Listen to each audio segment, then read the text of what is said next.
السلام علیکم جی، امید ہے کہ آپ خیریت سے ہوں گے، حال چال ٹھیک ہوگا، سب زندگی بڑی اچھی چل رہی ہوگی۔ کالے یرکان کے حوالے سے اگر ہم بات کریں، کیوں ہوتا ہے، کیسے ہوتا ہے، بہت عام ہو گیا ہے۔ بزرگ ہوں، بچے ہوں، آپ ہم میں سے، ہماری بہنیں بھائی، بہت سارے جو افراد ہیں وہ اس بیماری کا شکار ہو رہے ہیں۔ میں بات یہ نہیں کروں گا کہ یہ کیسے پھیلا، کیوں پھیلا، کہاں پہ کس کی نااہلی تھی، آپ کا ہمارا کتنا قصور تھا، لیکن اب اس کا علاج جو ہے اس کے بارے میں کچھ بات کر لیتے ہیں آج۔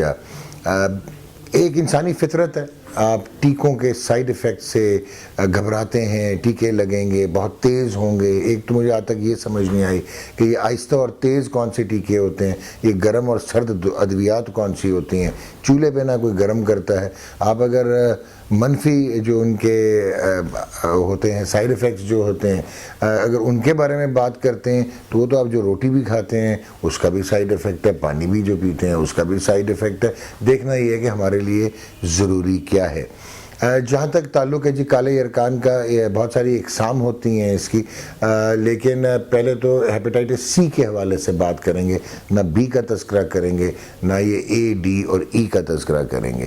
سو کالا یرکان یعنی کہ ہیپیٹائٹس سی، اگر تو آپ کا anti H C V positive ہے، لیکن اگر آپ کا پی سی آر ایک ٹیسٹ ہوتا ہے وہ نیگیٹو ہے، تو آپ کو یقین جانیے علاج کی ضرورت نہیں ہے، لیکن آپ کو فالو اپ کرنا پڑے گا۔ آپ کو ہر 3 سے 6 ماہ کے بعد ایک پی سی آر ٹیسٹ کروانا پڑے گا، اور اگر آپ کا پی سی آر پازیٹیو ہے یعنی کہ اب آپ کو وہ جو بیماری ہے وہ آپ کی ایکٹیو ہے، تو اب اس کا تو علاج ہونا ہے۔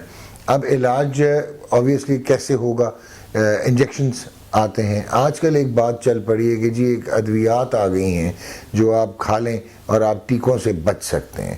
یقین جانیے ٹیکوں سے بچنے کا کوئی فائدہ نہیں اگر آپ کا علاج پہلی مرتبہ ہو رہا ہے، تو یہ ایک چیز ہو گئی۔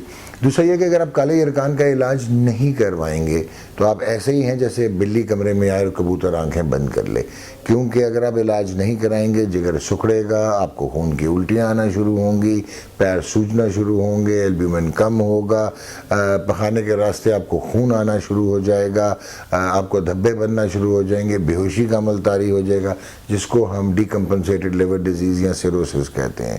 اس پہ پھر ایک ہی علاج ہو سکتا ہے اور وہ بھی اتنا کامیاب نہیں ہوتا اکثر، اور وہ ہوتا ہے جگر کا تبدیل کروانا، اور یعنی کہ لیور ٹرانسپلانٹ۔ تو وہاں تک کیوں پہنچنا چاہتے ہیں آپ؟ اب اقسام کی بات اگر ہم کر لیں تو جینو ٹائپ 1 1 نمبر، پھر genotype 2 2 number, 3 number, 4 number, 5 number, 6 number. اس میں جو 2 اور 3 جو پاکستان میں اکثر جو کالا یرکان ہوتا ہے ہیپیٹائٹس سی، وہ 3 یا 2 نمبر کی اقسام ہوتی ہے۔ سب سے اچھا اگر علاج کو کوئی اقسام رسپونڈ کرتی ہے تو وہ یہ ہے۔ علاج سے پہلے ایک اور چیز سن لیں، یہ ٹھنڈی مولیاں کھانے سے کچھ نہیں ہوگا، اور یہ ٹھنڈی چیزیں کھانے سے کچھ نہیں ہوگا۔ یہ پیلیا نہیں ہے، یہ کالا یرکان ہے۔ تو اپنی خوراک کو آپ کسی بھی لحاظ سے، اگر ڈیکمپنسیشن نہیں ہوئی، سیروسس نہیں ہوا، تو آپ کو اپنا ہاتھ روکنے کی ضرورت نہیں ہے۔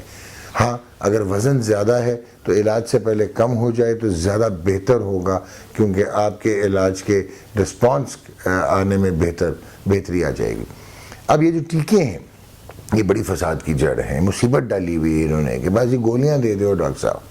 یہ گولیاں جو ٹرپل تھیراپی ہے، اس سے فرق یہ پڑا ہے کہ پہلے 87% آپ کے چانس ہوتے تھے جب آپ ٹیکے لگاتے تھے کہ آپ کی سسٹین رسپانس آ جائے اور آپ مکمل طور پہ ٹھیک ہو جائیں، لیکن جب سے یہ ادویات آئی ہیں اور اگر آپ یہ لینا شروع کریں انجیکشنز کے ساتھ، تو جو 6 مہینے کا علاج تھا اب وہ 3 مہینے کا ہو گیا، اور جو علاج سال کا تھا وہ 6 مہینے پہ مبنی ہو گیا، اور آپ کے رسپانس کے چانسز 94 سے 95% ہو گئے۔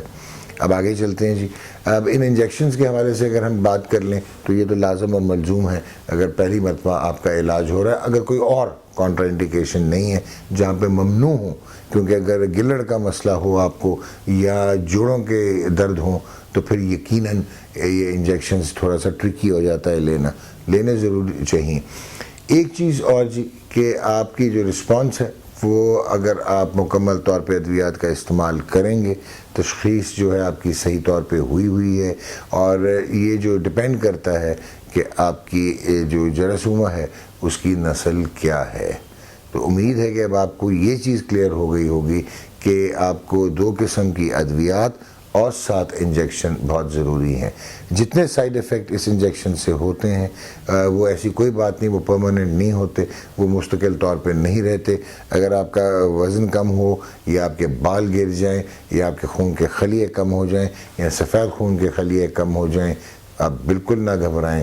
آپ کا معالج یہ جانتا ہے اور بخوبی آپ کا علاج کیا جائے گا. آخر میں ایک چیز میں یہ یقیناً کہنا چاہوں گا کہ ہیپیٹائٹس سی کی جب تشخیص ہو رہی ہوتی ہے تو اس کے ٹیسٹ جو ہیں وہ کافی مہنگے ہیں. اب ہوتا کیا ہے کہ جو ڈاکٹر ہیں وہ یہ دیکھ رہے ہوتے ہیں کہ اگر مریض جو ہے وہ کمر پرسی کا شکار ہے یا خرچہ نہیں کر پائے گا تو وہ اس کی نسل نہیں کرواتے، یعنی کہ جینو ٹائپ نہیں کرواتے. یقین جانیے انتہا کی بے وقوفی ہے اور مازقہ خیز بات ہے کہ آپ کو یہ پتہ ہی نہیں کہ آپ نے کس سمت جانا ہے اور آپ چل پڑیں، کیونکہ علاج کا دورانیہ جو ہے وہ نسل بتائے گی، رسپانس جو ہے وہ کیسا ہوگا وہ نسل کے مطابق آپ کو پتہ لگے گا. ایک دفعہ اگر 18-20 ہزار کا جھٹکا لگتا ہے آپ کی زندگی سے یہ زیادہ قیمتی نہیں ہے. اپنا بھرپور خیال رکھیں.